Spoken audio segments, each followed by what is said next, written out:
Today we visited IPSAR, Institute of Professional Studies and Research, for a statutory audit. The campus was peaceful. There is a beautiful garden in front.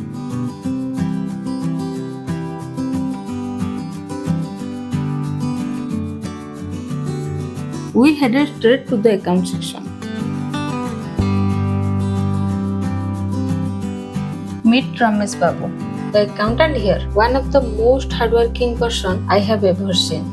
At this age, handling all the accounts single-handedly. After verifying the books, we took a break at the canteen. I said hi to a cat looking from the window, and guess what? He brought his whole squad.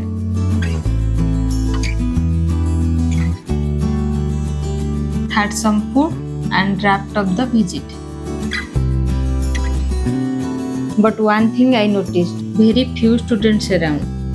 If you are from IPSAR, drop a comment.